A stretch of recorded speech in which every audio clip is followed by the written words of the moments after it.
E nós vamos continuar nessa noite, ruminando o encargo que o Senhor tem dado nesse semestre, para as igrejas, no livro de Colossenses. Amém? Amém? Então, essa é a linha que o Senhor escolheu para esse semestre. Amém. Esse é o livro que nós devemos entrar, ruminar e ruminar. Amém. Quanto mais a gente imergir nessa palavra, mais nós estaremos conquistando a boa terra. Amém. Então, fazendo uma rápida introdução, esse livro, ele tem como tema principal Cristo como a centralidade, como a universalidade de todas as coisas. Cristo é o centro e Cristo é a circunferência. Ele é tudo, amém? Mas nesse semestre nós temos o tema Cristo, o centro conector da obra de Deus. Amém. Amém? Que claro, são outras palavras, mas dizem a mesma coisa. Cristo, o centro conector da obra de Deus. Amém. E o texto mais precioso, mais claro a respeito disso, é o do capítulo 1, dos versículos 15 ao 20, que fala, ele é a imagem do Deus invisível, ele é o primogênito de toda a criação. Nele foram criadas todas as coisas, nos céus, na terra, as visíveis, as invisíveis, tronos, soberanias, principados, potestades. Tudo, irmãos, foi criado por meio dele e para ele. Ele é antes de todas as coisas. Nele, tudo subsiste. Ou seja, as coisas só funcionam porque há um centro conector, que é esse Cristo maravilhoso. Ele também é a cabeça do corpo. Nesse universo todo nós temos um corpo de Cristo, que é a igreja, e ele é a cabeça da igreja. Aleluia! Por isso, não se preocupe com os problemas da igreja. A primeira parte do corpo humano que sente um problema, uma doença, é a cabeça. Sim ou não? Se você deu uma topada, é claro, você sente a dor lá no pezinho embaixo, mas a cabeça é quem vai tomar as providências, é ou não? Primeira providência é mandar a mão passar a alisar o dedinho do pé. Não se preocupe, qualquer topada que a igreja der, vai ter sempre uma mão para alisar. Amém. E essa mão é coordenada pela cabeça. Amém. É maravilhoso isso aí? Amém. Se você tiver piolho na cabeça, a cabeça vai mandar você coçar com o dedinho, amém? Não é assim? Se você tiver dor de barriga, a cabeça vai mandar você ir para o banheiro, primeiramente, depois tomar um remédio.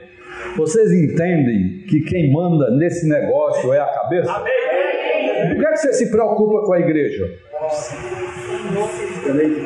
Por que se preocupa com os problemas da igreja? Não se preocupe. A cabeça está no comando. A cabeça está cuidando de todas as coisas. Não queira colocar a sua mão na obra de Deus. Uma pessoa que quis segurar a arca de Deus porque estava caindo se deu muito mal. Chama-se Uzá. Davi mandou transportar a arca de Deus de um lugar para outro e as pessoas estavam transportando a arca da maneira errada. Porque a arca foi dito que ela deveria ser transportada em varaus, no ombro dos levitas, mas eles estavam transportando em cima de um carro de boi. E aí os bois tropeçaram E quando os bois tropeçaram, a arca ia caindo. E Uzá, que ia perto, inventou de segurar a arca. Se deu muito mal. Recebeu uma corrente elétrica de 60.000 volts para lá. E morreu eletrocutado. Não queira consertar a igreja por sua mão. Não dê pitaco sem necessidade. Não critique. Deus resolveu, na sua economia, que a igreja deve ser governada pelos presbíteros. Isso foi Deus que determinou. Mas nem eles devem fazer isso. Eles devem ter muita comunhão. Eles devem ser pessoas, como Paulo orientou a Timóteo, muito apegados à palavra, muita comunhão com Deus. Mas nem os presbíteros devem querer segurar a arca com suas próprias mãos. Eles devem ter muita comunhão, orar muito, buscarem o Senhor, que é o cabeça. Amém. E quanto àqueles que não são presbíteros, fiquem tranquilos. Amém? Amém. O Senhor está cuidando da igreja. Amém. Louvado seja o Senhor. Amém. Ele é a cabeça do corpo. Amém. Da igreja. Ele é o princípio. O princípio significa que qualquer coisa tem que começar por ele. E é o primogênito dentre os mortos. Significa que há um poder de ressurreição na igreja, naqueles que creem no Senhor. Vejam quantas coisas há nesse Cristo, não é maravilhoso? Amém. Ele tem o poder da ressurreição. Ele foi o primogênito dentre os mortos. Para em todas as coisas terá primazia. Ele deve ser o primeiro em nossa vida. Amém. Na nossa lista de prioridades, ele deve ser a prioridade 0. Não é nem a número 1. É a prioridade. Amém? Amém. Seja na nossa administração do nosso tempo, seja na administração dos nossos recursos materiais, seja até mesmo no serviço da igreja, não faça nada sem tomar esse Cristo como o princípio de todas as coisas, né? E aquele que tem a primazia. Não coloque nada, nenhuma coisa, nenhum homem na frente de Cristo. Ele é o primeiro e ele deve ter a primazia, porque aprove a Deus que nele residisse toda a plenitude e que, havendo feito a paz, olha só, pelo sangue da sua cruz, por meio dele reconciliasse consigo mesmo todas as coisas, quer sobre a terra, quer nos céus. Então ele é esse centro conector que reconcilia todas as coisas. Isso, irmãos, foi feito por um alto preço pago na cruz. Por isso é importante você viver esse Cristo, porque se você viver esse Cristo, ele traz a paz entre nós. Amém. Ele traz a paz para você individualmente e traz a paz entre os irmãos. Amém. Se falta paz entre os irmãos, com certeza está faltando Cristo em alguém. Então é importante, irmãos, ver como esse Cristo realmente é o que nós precisamos. Amém. E assim ele reconciliou todas as coisas. Não é maravilhoso esse Cristo? Amém. Ele é demais, né? É demais. No capítulo 2, ele fala o seguinte: gostaria, pois, que soubesseis quão grande luta venho mantendo por vós, pelos laodicenses, porquanto não me viram face a face, para que o coração deles seja confortado e vinculado juntamente em amor. Amém. No original grego, isso está traduzido, a palavra mais adequada é entrelaçados. Essa palavra está na versão restauração. Na nossa versão restauração, isso aqui foi traduzido como estamos entrelaçados nele. Amém? E eles tenham toda a riqueza da forte convicção, do entendimento, para compreenderem plenamente o mistério de Deus, Cristo, em quem todos os tesouros da sabedoria e do conhecimento estão ocultos. Então, o que significa isso? Ele está nos tecendo esse tecido de amor. Amém? Os irmãos têm falado bastante sobre isso. A igreja, a nossa vida corporativa deve ser um tecido. Mas um tecido,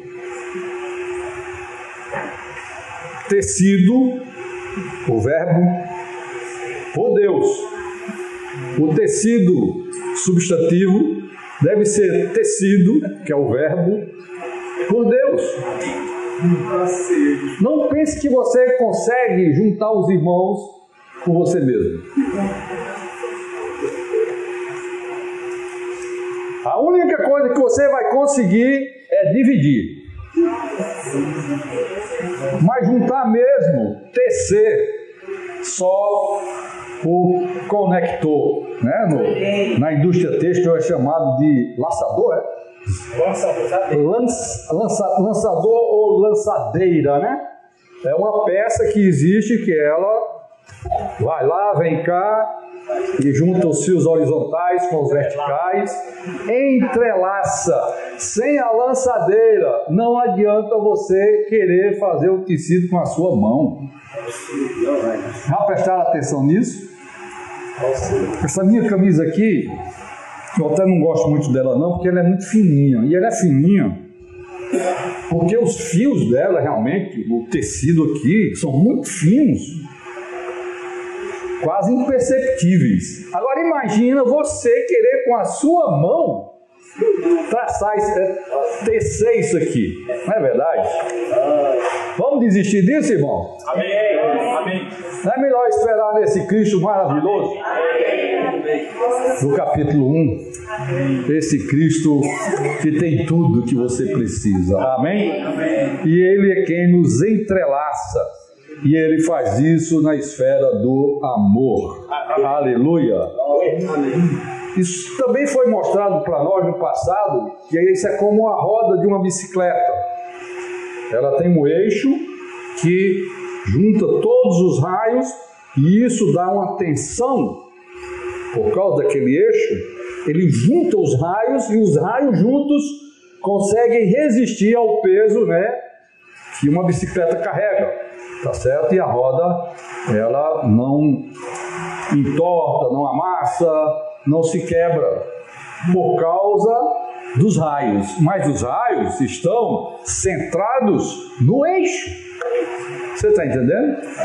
Se os raios não usarem o eixo, você não tem nada ali, porque aquela circunferência, não sei se chama de carro, em carro chama calota, né? Aquilo ali, sem raios e sem eixo, não serve para nada. Vocês estão entendendo como o Cristo é importante? Amém. E como nós precisamos dele para nos unir, para nos mover. Amém. O mover de Deus é igual ao mover de uma bicicleta. Depende do nosso entrelaçar em amor. Amém. Por meio desse Cristo maravilhoso. Amém. Mas lá em Colossos havia um risco muito grande. Algumas coisas estavam entrando na igreja para substituir Cristo. É como se tirar o eixo da bicicleta e se colocar alguma coisa. Pedaço de pau, né? Está dizendo aqui. Pedaço de pau, madeira, natureza humana. Eram o quê? As filosofias gregas e as práticas judaicas. Amém? Amém? É por isso que aqui Na verdade, a questão do gnosticismo está nesse capítulo 2, versículo 8. Cuidado que ninguém vos venha enredar com a sua filosofia e vãs sutilezas, conforme a tradição dos homens, conforme os rudimentos do mundo e não segundo Cristo. Então, irmãos, a única coisa que nos sustenta nessa roda, a única coisa que nos sustenta na igreja é esse Cristo. Cristo tem que ter a primazia. A nossa mente é complicada, às vezes precisa de tratamento, temos angústias, depressões, isso e aquilo. Nós precisamos cuidar disso do ponto de vista médico. Mas esses ensinamentos de que você pode resolver os seus problemas com um pensamento positivo, com um treinamento especial, sinto muito, irmãos, não é por aí, tá? São rudimentos do mundo, né? Tradição dos homens, filosofias, e isso pode substituir Cristo. Mas Cristo, como diz aqui no capítulo 1, tem que ter a primazia. E a questão dos judeus são práticas. Práticas, irmãos. Vêm e vão embora. A gente vê, às vezes, dificuldades nas igrejas por causa de práticas. Porque uns aceitam, outros não. Não é verdade? Uns aceitam, outros não. Brigam, às vezes dividem igrejas, no final a prática vai embora, aí você tem 2 igrejas numa cidade só. Vocês estão entendendo o risco disso, meus irmãos? Práticas vêm e vão. Se você não tem problema com a prática, faça à vontade, desde que ela não lhe prejudique em substituir Cristo. Isso não. E a sua comunhão pessoal com Ele. Se você não concorda, fique calado. Não discuta. Amém? Amém. E aí ela vai embora e nós vamos continuar em paz. Não é maravilhoso? Amém. Vocês querem continuar juntos? Amém. Tão rica essa comunhão aqui. Amém. Precisamos ter cuidado, irmão. Porque práticas, ritos, filosofias podem nos dividir. E aqui Paulo começa a orar, né? Isso está no capítulo 1, 9. Paulo fala o seguinte, capítulo 1, versículo 9. Por esta razão também nós, desde o dia em que ouvimos, não cessamos de orar por vós e pedir que transbordeis do pleno conhecimento da sua vontade. Primeira coisa, você tem que conhecer qual a vontade de Deus. E a vontade de Deus você só conhece na Bíblia. Claro, alguns irmãos abrem a Bíblia para você. De repente você não tem muita clareza sobre determinada coisa. E aí Deus usa homens, Deus usa profetas para trazer revelação. E você ali começa a conhecer a vontade de Deus. Mas fundamentada na Bíblia. Antigamente a gente usava o estudo vida do irmão Witness Lee. Hoje nós usamos o alimento diário, que era do irmão Dong, hoje do irmão Pedro Dong. Mas, irmãos, essas coisas não podem substituir a Bíblia. Essas palavras devem abrir a Bíblia para nós. Amém. Você, acima de tudo, deve imergir nos versículos que estão no alimento diário todo dia. Primeira coisa que você deve fazer: imergir na palavra de Deus. Ficou com alguma dúvida, não entendeu direito, talvez o alimento diário vá abrir a sua compreensão. Mas você precisa conhecer a vontade de Deus. Primeira coisa, em toda sabedoria e entendimento espiritual, a fim de viver de modo digno do Senhor, para o seu inteiro agrado. Amém. Você quer agradar a Deus? Amém.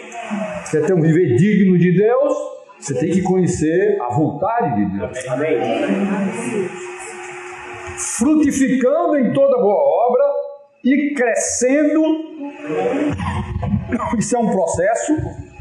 Crescendo no pleno conhecimento de Deus, sendo fortalecidos com todo poder, segundo a força da sua glória, em toda perseverança e longanimidade, com alegria. Mas Paulo aqui fala que não cessa de orar por essas coisas, para que eles conheçam a vontade de Deus e conheçam plenamente a Deus. Não só a vontade de Deus, mas as virtudes divinas, a essência de Deus. Não apenas o que Ele quer fazer, mas o que Ele é. Amém. Muitos conhecem o que Deus quer fazer. Não, Jesus falou o seguinte, no último minuto do segundo tempo do jogo, Ele falou: ide por todo mundo e pregai o Evangelho a toda criatura. Falou sim. Mas você precisa conhecer de uma maneira plena o que é que está no coração de Deus quando Ele falou isso. Isso é a vontade dEle? É. Mas você sabe por que Ele falou isso? Ou você vai pregar o Evangelho por obrigação? Eu fiz muito isso quando eu era jovem.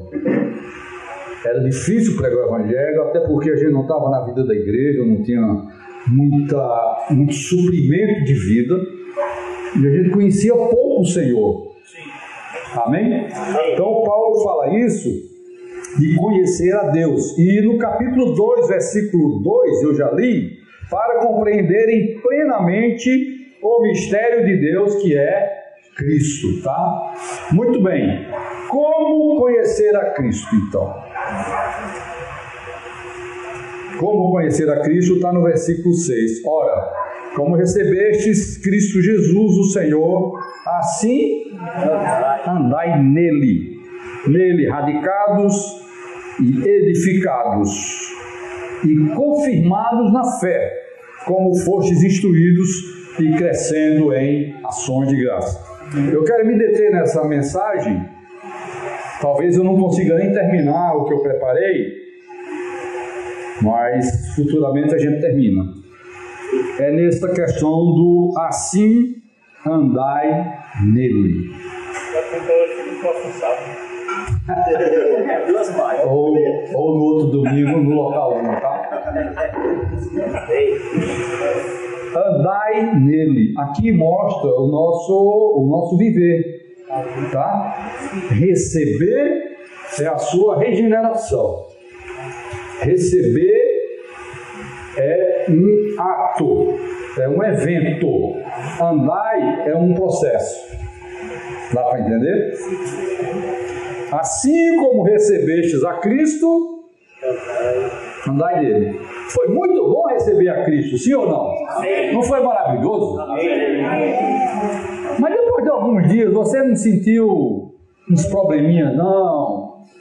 Uns vaziozinhos, umas tristezas, umas angustiazinhas, uma falta de vontade de ir à reunião, uma falta de vontade de encontrar os irmãos, sim ou não? Sim. Você recebeu, não recebeu? E qual é o problema, então? É que uma coisa é receber e outra coisa é caminhar nele. Imagine esse piso aqui. Se eu ficar aqui, daqui a pouco vocês vão embora, eu vou ficar sozinho aqui, certo? Isso aqui vão apagar as luzes, eu vou ficar sozinho aqui, não é verdade? O que é que eu tenho que fazer quando eu piso em algum lugar? Eu preciso sair. Ninguém vive plantado na terra. Ninguém vive parado no mesmo lugar. Se você ficar parado na salvação inicial, você vai morrer mais cedo, espiritualmente.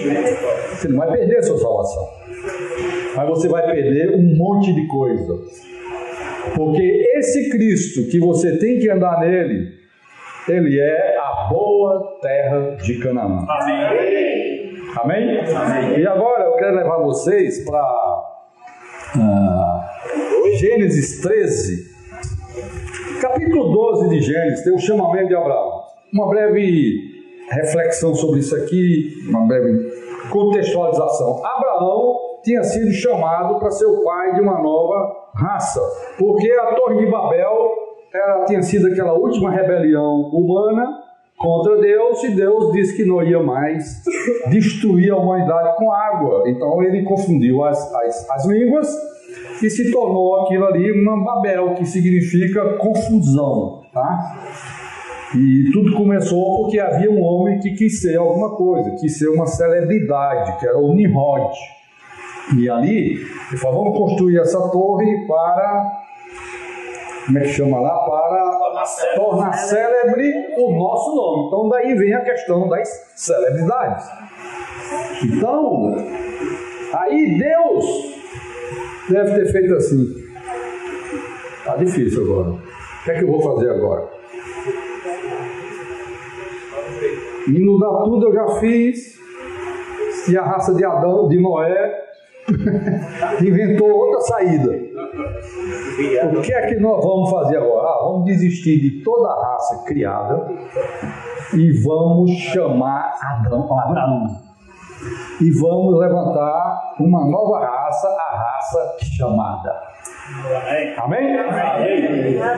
Da qual nós descendemos. Amém. Vamos chamar Abraão. Creu nisso, ouviu o falar de Deus, e Deus mandou ele deixar a sua terra, a sua parentela, inclusive o Ló não devia ter ido, mas foi. Estou frisando isso que eu vou precisar usar isso no capítulo 13. O Ló não devia ter ido, porque o Ló representa, sabe o quê? A nossa relação natural. Quando você é um chamado para a casa de Deus, para o povo de Deus, você precisa se livrar dos seus relacionamentos naturais.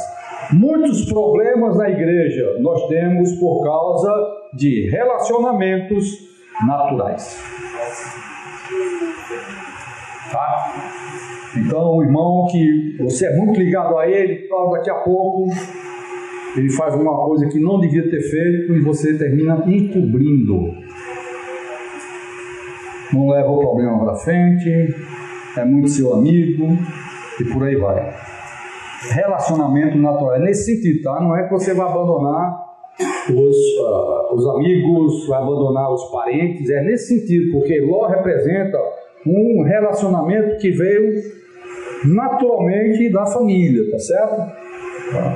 Do nascimento natural. Então, em termos de nascimento natural, nós devemos nos livrar de tudo isso quando nós somos chamados.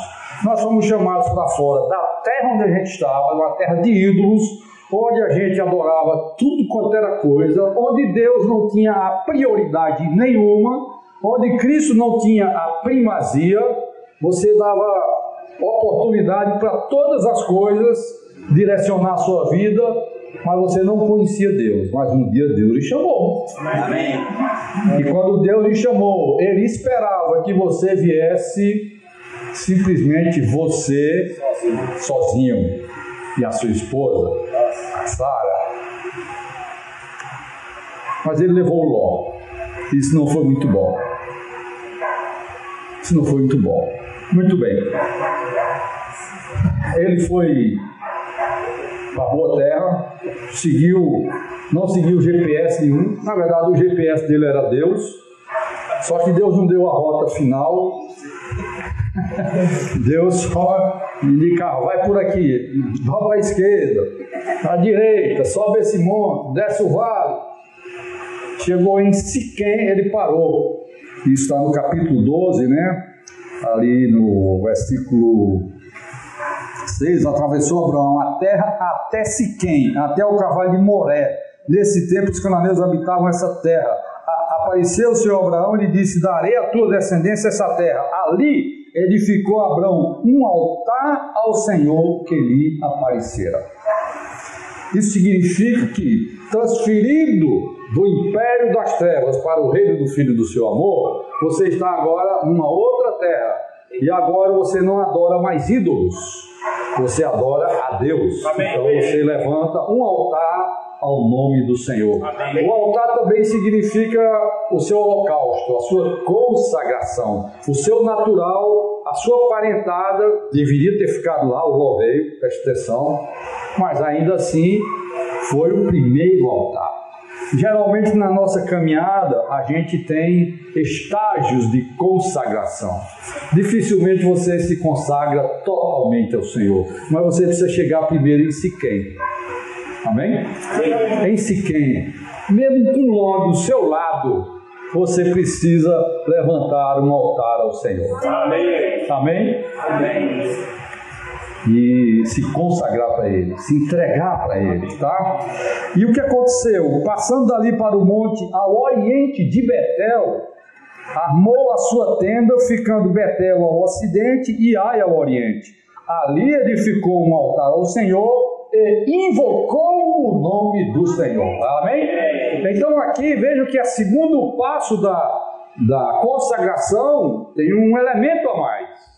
Ele descobriu que era bom invocar o nome do Senhor. Amém?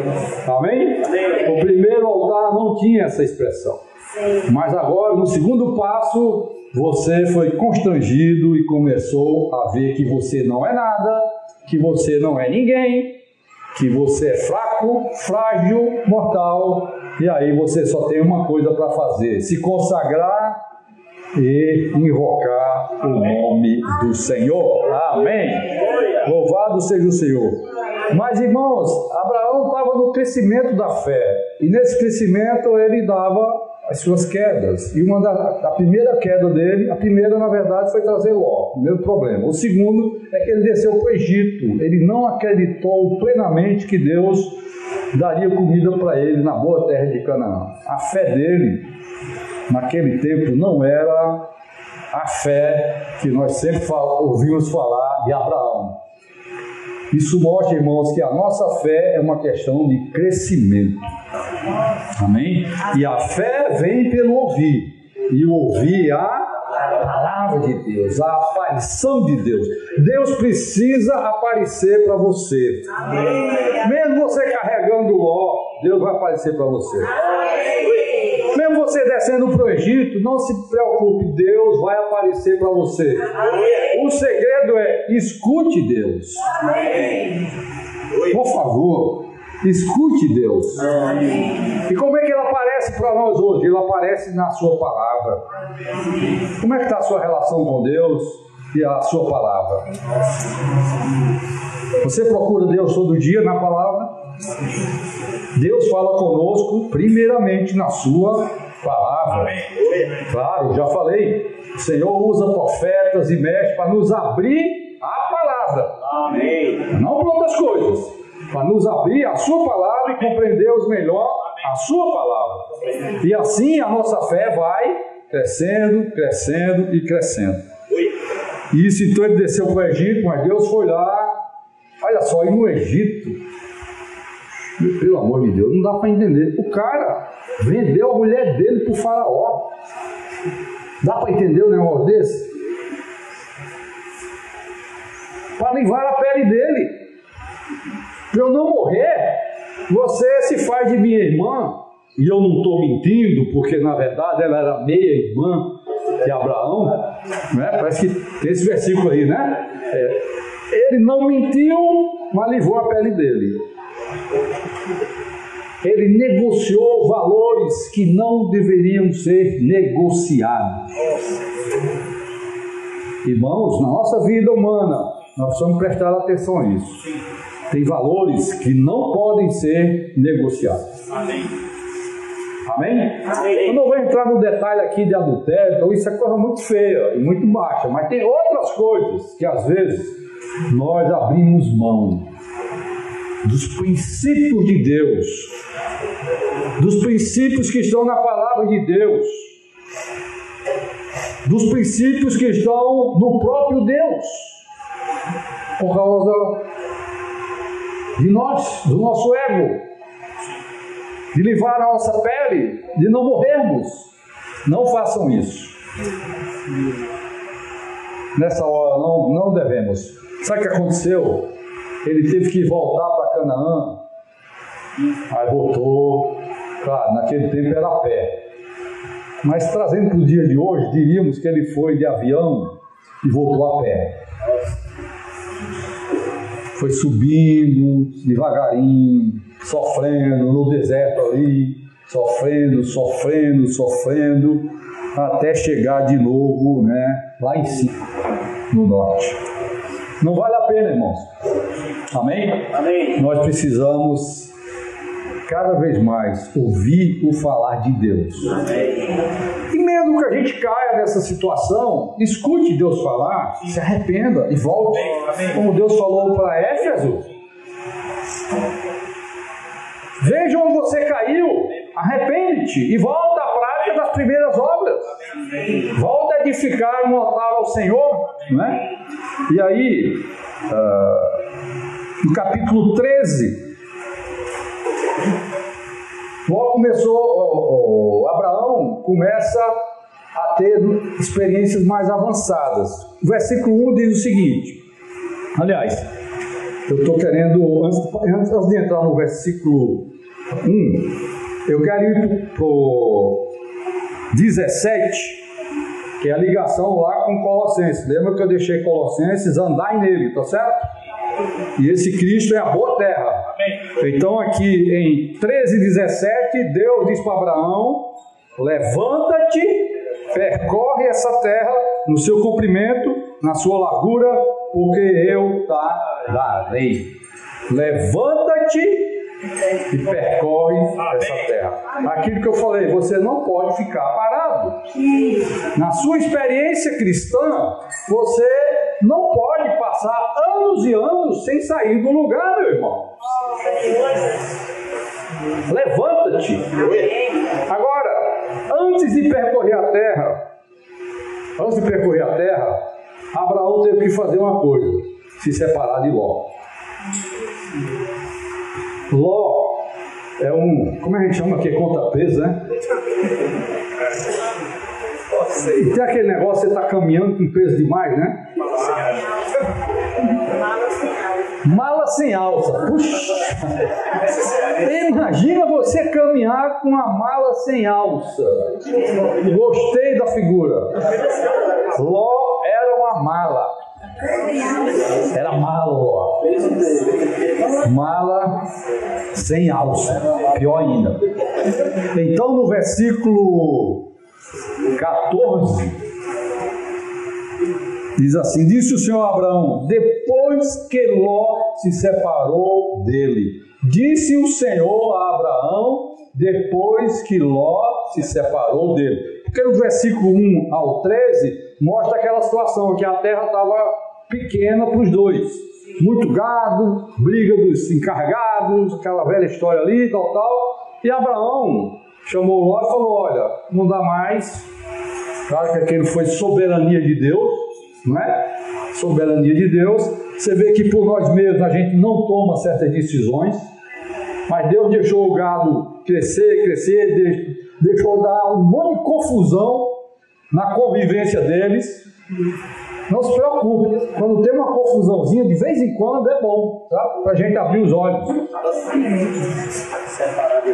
Você não já pegou aquela briga com a sua mulher e que depois olhou direitinho e disse: pelo amor de Deus, como é que nós chegamos aqui? Não, daqui para frente eu vou ter que mudar, né? Não?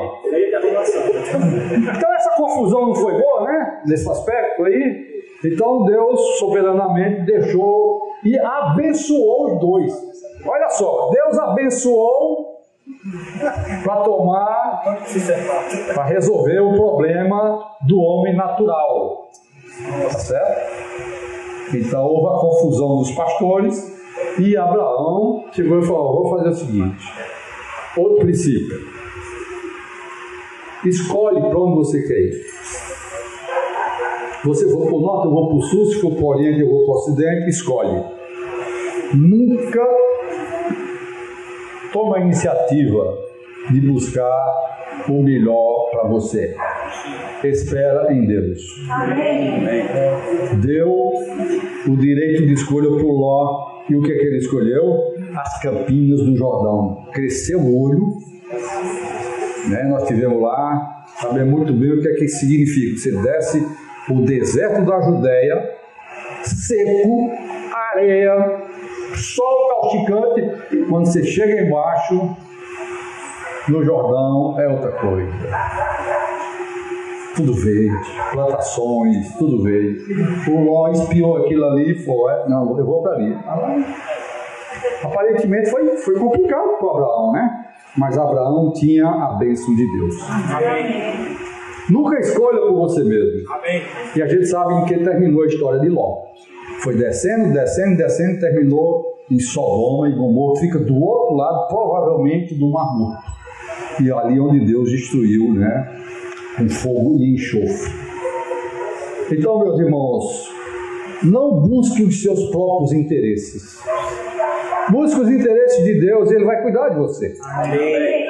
Amém? Aleluia. Então esse é o contexto aqui. E depois que houve essa separação, disse o Senhor a Abraão, ergue os olhos. Ergue os olhos. Se eu ficar parado no mesmo lugar, cabeça baixa, que tamanho de terra que eu vou ver? 1 metro quadrado. Então a primeira coisa, depois que você se livra de Abraão, é que Deus vai botar você para andar. Amém? Depois que você se livra de Ló, do homem natural, e eu não quero nem detalhar isso aqui, porque não dá mais tempo, minha hora está acabando. Você tem que fazer uma primeira coisa, erguer os olhos. Ergue os olhos e olha de onde estás, para o norte, para o sul, para o oriente, para o ocidente, porque toda essa terra que fez. Se você não levantar os olhos, você não vai ver. Então levanta a cabeça, meu irmão. Você está triste, cabeça baixa, olhando para o chão?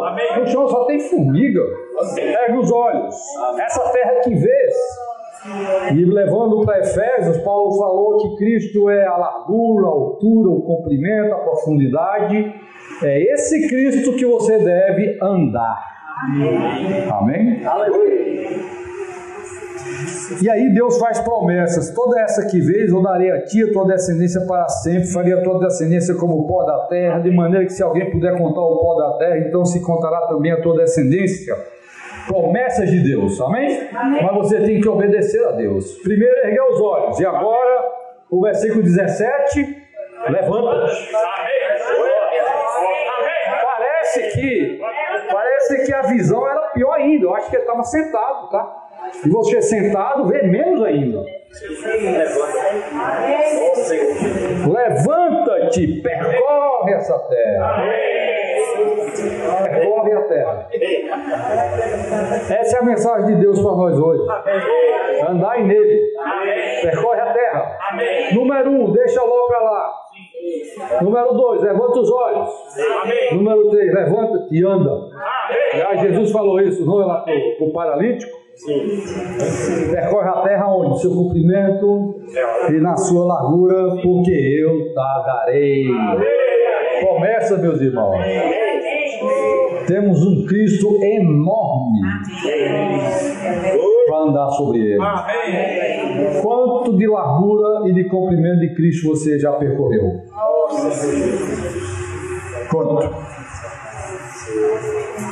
Eu vou terminar por aqui, eu tinha outras coisas para falar, mas eu vou deixar para a próxima mensagem, amém? Mas eu quero deixar simplesmente esse título com vocês. Percorre a terra. A vida cristã precisa se desenvolver. Paulo falou, desenvolver a vossa salvação.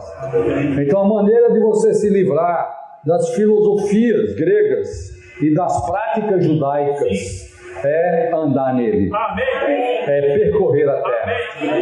Deixa Ló, o homem natural, de lado, porque o homem natural não entende as coisas do Espírito de Deus. 1 Coríntios 1 e alguma coisa aí.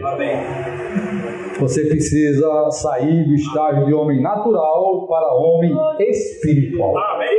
E esse homem espiritual depende de quantos quilômetros você já percorreu a terra. Ou melhor, quantos quilômetros quadrados. Porque não adianta também andar só numa direção. Se você andar, se você fixar a cabeça, tem que ser desse jeito, Cristo é assim, assado, só nessa linha, você vai dar de cara ou no Mar Morto ou no Mar Mediterrâneo, você vai morrer afogado. Eu pensei que ia dar tempo, mas não deu, mas tá bom, próximo sábado. Jesus é o Senhor, amém.